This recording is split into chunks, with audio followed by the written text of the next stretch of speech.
ya dunia. Tunakupeleka hadi anga la ndoto, kwa usalama, kwa ufanisi.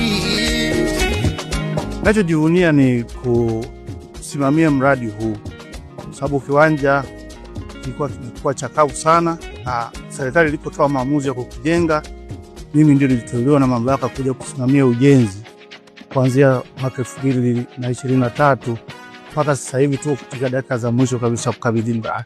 Uwanja huu ni mpya, kila kitu kimejengwa upya katika hali ya kisasa, kuanzia runway, apron na jengo lenyewe ambalo linatumia mifumo ya kisasa kwa ajili ya kuwahudumia abiria. Hii imehakikisha usalama wa abiria.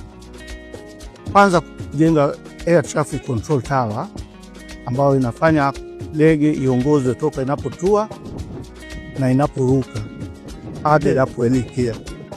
Lakini kuna kituo cha zimamoto na uokoaji ambao ni mahususi kwa ajili ya viwanja vya ndege, kuhakikisha kwamba abiria na ndege yao wanakuwa salama.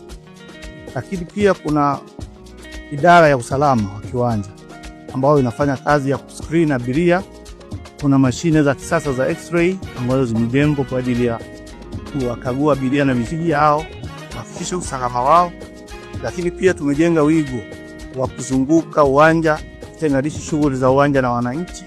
Hapo ajadi, kwa kusema ukweli, sasa hivi hatuna mradi mpya unaotarajia kuja, sababu kila kitu ni kipya.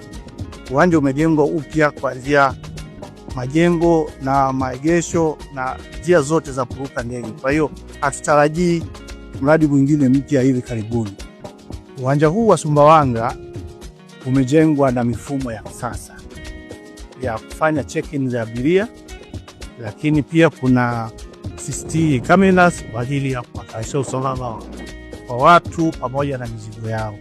Uwanja wa ndege sasa hivi ikianza kufanya kazi, kuna kazi ambazo kwa kawaida zinaenda kwa wanajamii kama za ulinzi wa ziada, usafi wa mazingira, usafi wa majengo, lakini pia watu binafsi kuja kuwekeza kiwanjani, kuweka maduka yao. Tayari tuna maeneo tuliyotenga mahususi kwa ajili ya kuweka maduka.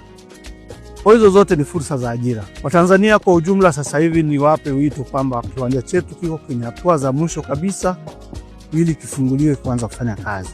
Kwa hiyo tunawakaribisha watu mbalimbali, watu waliokuwa wanapata usumbufu wa kufuata usafiri Mbeya, kufuata usafiri Katavi.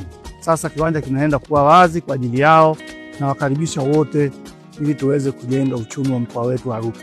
Sisi kama TAA tuna sera yetu ya ndani ya kukutana na wanajamii kwa ajili ya kutoa mafunzo ya usalama kwa wale wanaozunguka kiwanja. Na katika kufanya mafunzo hayo pia tunatoa kile ambacho kinarudi kwa jamii pale wanajamii wanapokuwa wana shughuli zao mbalimbali za maendeleo. Hiyo ni sera yetu ya ndani. Kwa hiyo naamini hata hapa Sumbawanga tutaiendeleza. Naomba nitoe shukrani zangu za dhati kwa serikali zinazoongozwa na mama yetu Dr. Samia Suluhu Hassan. Namshukuru pia kiongozi wetu mkuu wa mamlaka ya ndege Tanzania kwa kutoa kipaumbele kikubwa. Kwa hiyo naomba nitumie fursa hii kwa shukuru wote walioshiriki kuhakikisha kwamba kiwanja hiki kinajengwa. Tanzania yaruka penda kesho, Tanzania yaruka penda kesho, Tanzania yaruka penda kesho.